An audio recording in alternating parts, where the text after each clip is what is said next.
you have a birthday, wedding, anniversary, or you just gave birth to this beautiful bundle of joy and you want to take like really pink pictures, but we're not looking to hire a photographer. Maybe you don't have a creative bone in your body, or you're stuck with just your phone and you really want to make it work and create nice pictures that'll make people say, who did you hire for this? Well, I'm the girl you come to for things like that. Yes, I will take my flowers because you come to me for stuff like that and I help you. That's how this relationship works. That's why you're watching my videos. That is why you like me. So let's insert the applause now. Yes, you done? All right, guys, so I'm going to be showing you how I created my birthday pictures that all look pink, by the way, and I'm going to show you how you can create something like this or even better for whatever you need it for, really.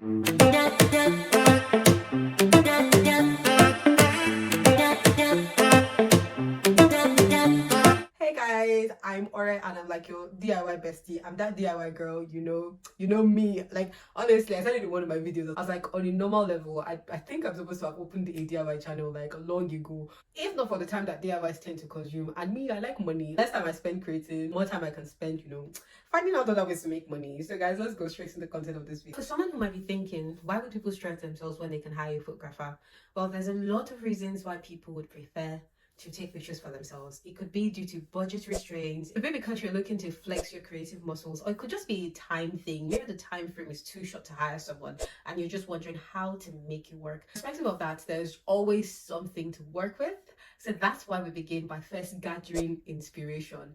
Now, I know someone might be thinking, oh, I thought she was going to show us how to angle the camera. No. So you start by looking for inspiration. You start by deciding what it is that you want to achieve. When we know the end, then we know how to build up towards that. So for my inspiration, I like to start off with Pinterest. I'm the Pinterest girl. I love Pinterest. Oh God. Pinterest is like my other social media aside from Instagram. I can just go on Pinterest and go for ages and not get tired. So inspiration, go on Pinterest and I just search for a keyword that is in line with what I want. For example, if I was going for a simple shoot, I'll probably type in simple photo shoot ideas, and it'll give me ideas like this. I'm just experiencing this flash of creativity. I'll go for something more complex. The idea right now is not to get stuck on an idea or stuck on a concept. To gather what will make your creative juices flow, just look for things that your mind says yes to, things that are in line with what you want. Now, this is not the time to let budget constraints constrain you, like literally. Even if you are constrained by budget, don't allow it limit you. Just allow yourself room free. Nobody's going to hold you on Pinterest. Nobody's going to make you pay money. Just allow yourself explore, look for ideas, look for inspiration, just find things that other people have done that catch your fancy and save them on your device, screenshots, or just save them directly. Another place I like to check is Instagram. Instagram is a highly visual platform, we know, so I go on pages of people I admire. I could also put photo shoots in the search bar and just find things. I also go on photographers pages just to see things that they've done that are in line with what I'm looking to achieve. After I've gotten inspiration, the next thing is to now turn those ideas into concrete plan. Now get all of those pictures right in front of you and start selecting the ones that will work for you. Start checking for the looks. By now you should have figured out if you want to go for 2 looks or you want to go for 1. Figured out the colors you're looking to go with, the kind of outfit and everything. So you'll want to work with a pen and paper and basically sit down to just write down your looks. You could divide it into looks, divide it into colors, just sit down and turn everything into a concrete plan. Now, if you had a budget of strength, this is the part where you can start thinking of more budget-friendly ways to bring your ideas to life. Not necessarily advise that you limit your ideas simply because of the budget, but you can simply find ways to make the budget work for what you want to do. Make sure that you're not limiting this to your outfits alone.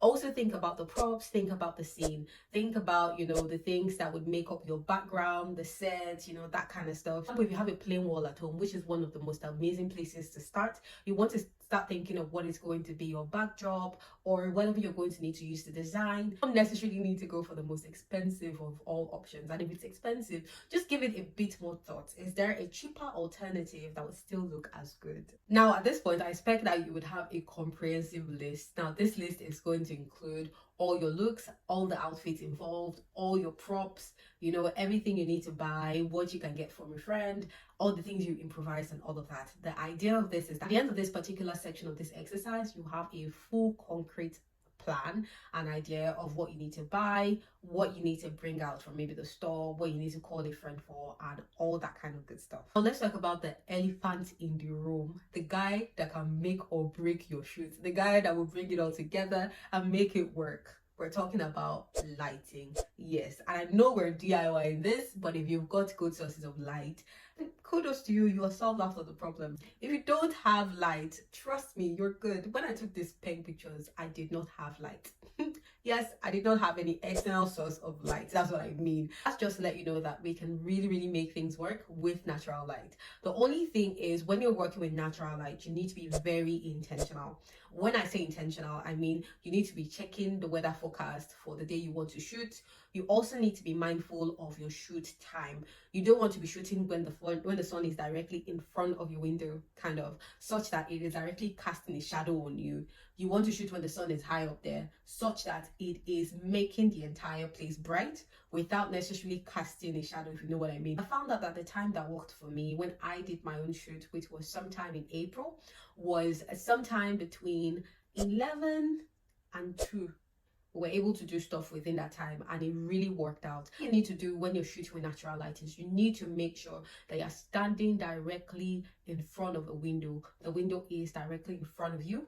Also, you're shooting from the biggest window you can find, and you're shooting from the area of your house that has that very good proximity to sunlight. So you need to be very intentional about that part. Trust me, shooting with sunlight doesn't put you at a disadvantage at all. You're still good. You're still like so good to go. You make it work even better than someone who has external light. Trust me. As long as you're planning well, I want you to know that you are never at a disadvantage if you're using natural light. Now, just to mention that if it's an outdoor shoot, timing yourself is also really important. You don't want to shoot in the evenings where the shadow is already heavy. You don't want to shoot too early where you don't get maximum light.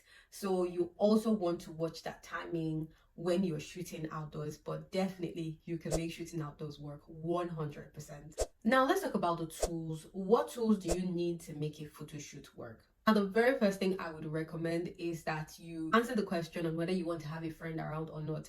Personally, when I did my shoot, I had my husband, and for me, it was number one, for moral support. Number two, I wanted the human element. And you might ask, if there's someone in the picture, how is it DIY? Well, my husband is not a photographer, so there was still a lot of direction that happened with the entire thing. So one thing I had not mentioned earlier was I also planned my poses. So I saved pictures of the poses I wanted to do. So what I did was I showed my husband what angles and what kind of stuff I want, and he was able to help me with recreating those shots. So if you would need that kind of personalized help, I would highly recommend that you get a friend, a family member, or someone who is able to just stay with you that day and just help you with the entire shooting process. If you cannot get a person, or you rather not use a person, that is totally fine. What you're going to need is a tripod and a clicker. Now, the tripod is just to ensure that your phone has a stable base and you can move it as you like, and the clicker is just to take your picture. So you pose, click on it, it takes your picture, you pose, click on it, take your picture, and you can definitely make it work and still get so many good looks shooting solo. From watching a lot of YouTube videos, I have seen that there are quite a number of influencers who also DIY it,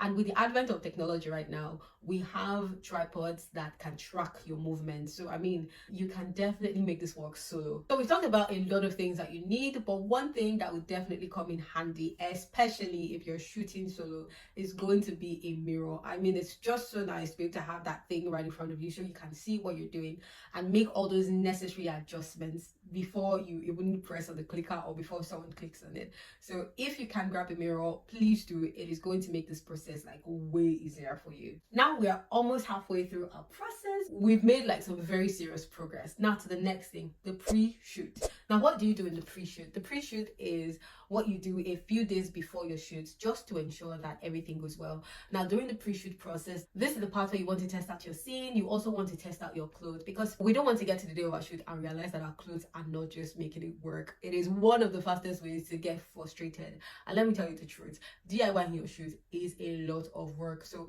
anything that makes the process easy for you and takes away that extra stress is very welcome, and I think is a very essential step. So just ensure that you are testing everything out. out. You're testing your clothes, you're seeing if your accessories work together, you're trying to see if your backdrop or your scene is going to work with your outfit. You're just making all those last minute teeny changes. If you need to pack up a bag, if you need to iron your clothes, this is where all of those come in handy. If you've got hair, maybe your wigs, it's time to straighten it up, you know, just ensure everything is ready for that day. Now, as part of the pre-shoot process, let's just talk about what should happen a day before your shoot. Now, a day before your shoot, you should be calling your shooting partner if you're getting someone and just reminding them. If you need to get them food, if you need to get anything, it might be a good day to get it down.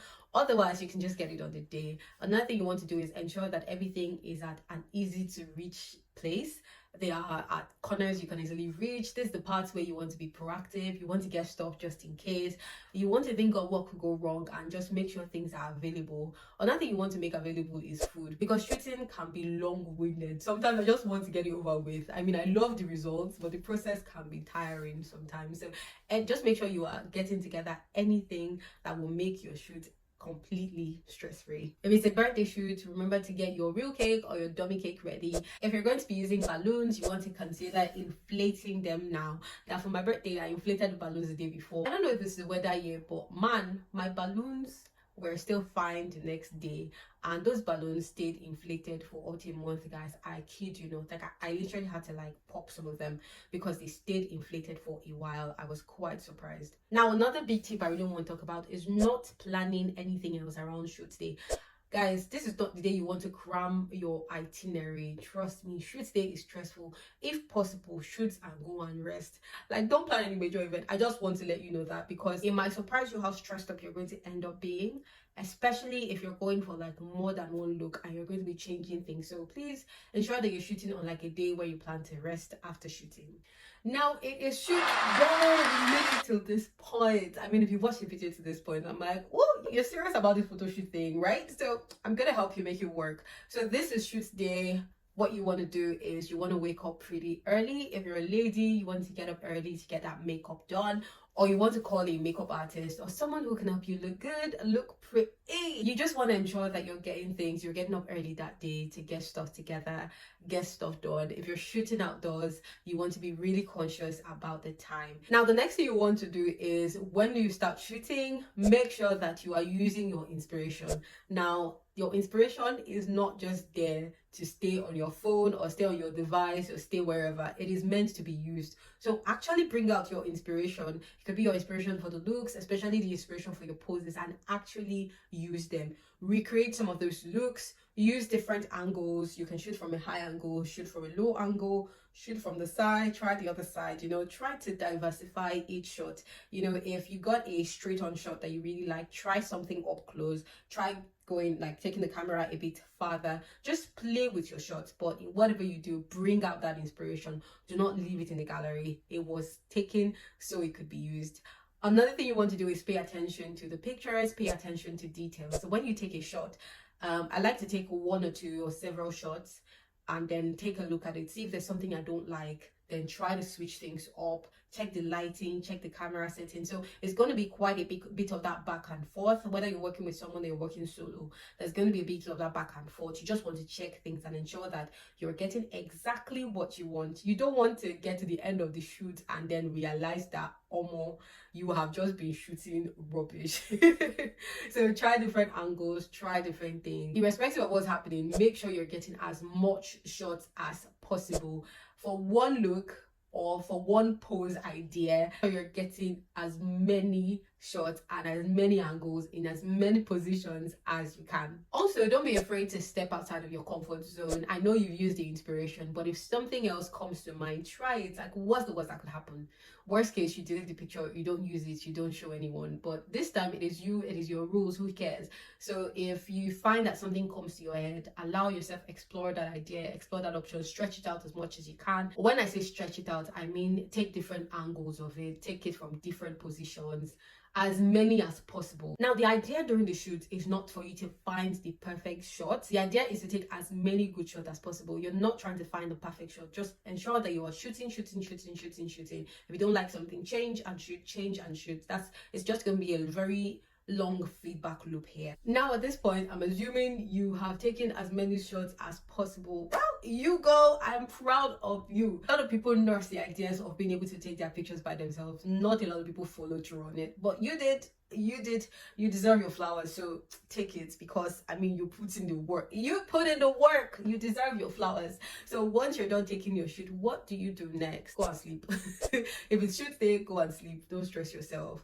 Okay, now at a later time after your shoot, when you are in a more relaxed place, you then want to sit down and go through it. Now in my own experience, we ended up taking over 600 shots. Like, I kid you not, over 600 shots. Later that day, I just sat down and looked through to see what would work for me. Now, you see, personal photo shoots are a game of numbers. Obviously, the goal is not to like every single one of your pictures. The goal is to be able to get at least 5 pictures that you like. I mean, when you go to professional photographers, think about it. How many pictures do you really get? So anything from 5, 10, I mean, or even more. If you are really good with the process, you might get even more pictures. So just look through your gallery. You will definitely know like a lot of the shots, but you'll see the ones that you like. All you need to do is save them, make sure you keep them at a space where you can easily retrieve them, and then you can choose to either delete the rest or keep it just in case.